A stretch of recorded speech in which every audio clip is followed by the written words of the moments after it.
welcome to our project. This is T. Venkatesh Prasad and this is my partner H. Sai and our guide teacher is Kalpana Madam and Vikram sir. We are from Keshav Reddy Concept School, Kandi, which is in the Medak district. The major problem being faced by the modern world is energy crisis.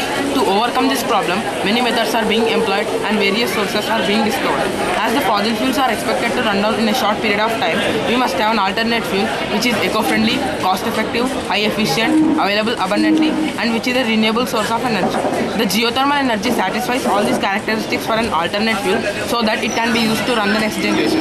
Before entering into the project, there is a great necessity to know the meaning of geothermal energy. The term geothermal is derived from two Greek words, geo and therm, which means earth and heat respectively.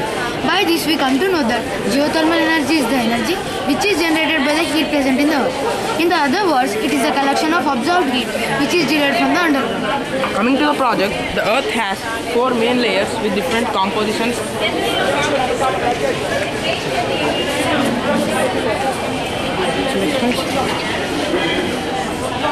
Coming to the project, the earth has 4 main layers with different compositions, functions and temperatures. These are the layers in the interior of the earth. This is crust, mantle, outer core and inner core. Sometimes the mantle layer of the earth is melted and magma is created. This magma reaches the top surface of the earth and forms lava.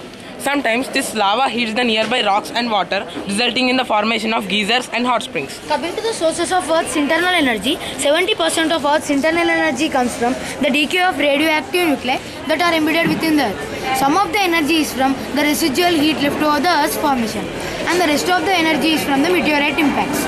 The recent researchers have revealed that the total geothermal energy available from the planet Earth is potentially enormous, and the total energy which can be generated from the global geothermal resources is approximately 15,000 times the energy which can be generated from natural gas and oil reserves in the world.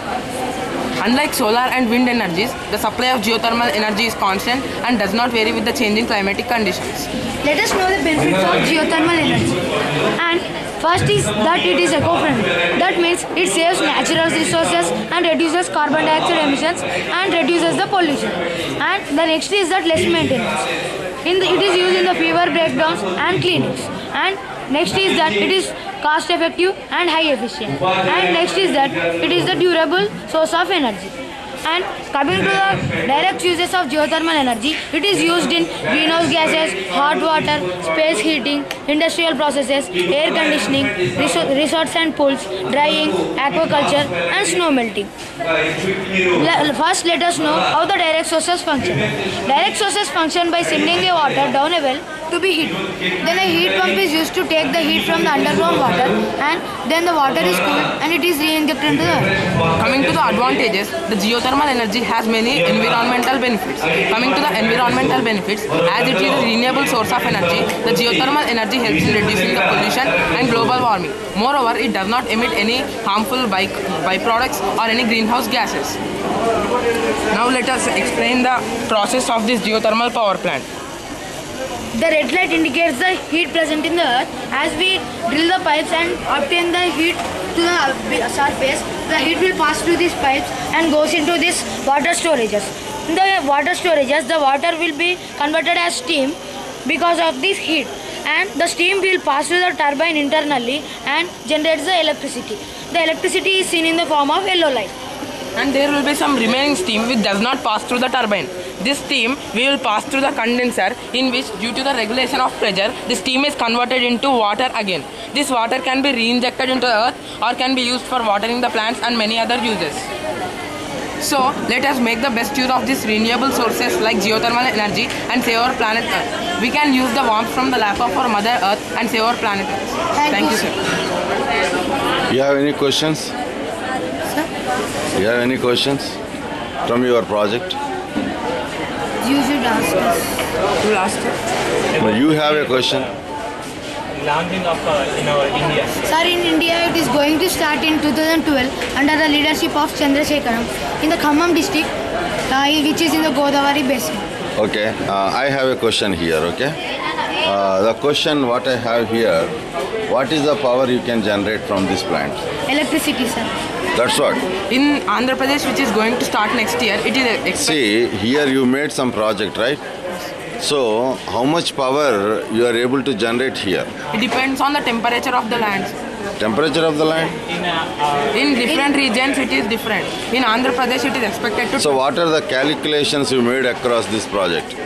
Sir, for every 1000 degrees of centigrade, 30 megawatts of electricity is generated.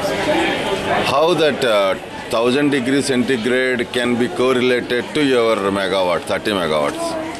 Because that's what is the difference between heat and the temperature? Sir, this heat is a relative state of temperature, sir. So we are generating the electricity by using this heat. See, you tell me what is the difference between heat and temperature? Sir, heat means. Because he is talking about degree centigrade. Yes, sir. That is temperature. Sir, So how that heat is going to help you to calculate the megawatt power? sir, heat is the cause, sir, and the temperature is the effect. What we are doing is in the earth. So why you haven't calculated the calculations for this project?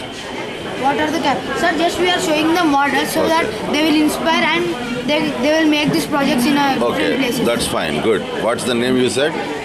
Great. My name, sir. T. Venkatesh Prasad. Venkatesh Prasad. The question here for you is, you are talking about some electrical power generation with this and all this stuff, right? And you know the electrical power is measured in what? What? Megawatts. Megawatts. So megawatts is what? It's a Unit unit of of electricity. electricity. And can you make it down like kilowatts? Yes, sir. And further down is what? And kilowatts, watts, only watts. Watts, only watts. Good, good. Now I have a question for you. Because you have come here with such a huge project. I need to know whether you know what a single watt can do. Sir, every watt is very valuable, sir. I understand, but so far have you ever thought to understand what a single watt can do? What a single watt can do? Sir. Not WHAT. I'm asking you. WATT. Yes. What How we- do you explain me? How do you make me Sir, understand? what we use in the bulbs is about 60 watts we can see. The bulb we will see that is 60 watts. Here 1 watt means it's the 1:60 ratio of the bulb we are producing. Now we are producing the 30 megawatts of power. By this we can power the small villages etc. So for running the big cities, more depth is required so that we obtain more temperature and we get more watts of electricity. Anyhow, but you wonderfully answered that, what a single watt can do. You can explain in a number of different ways what a single watt can do. But you explained, you have chosen in so spontaneously something very extraordinary. Okay? That ratio and, very interesting. So I must bless you on this part. God bless you. Okay? You have done a wonderful job. Thank you very much.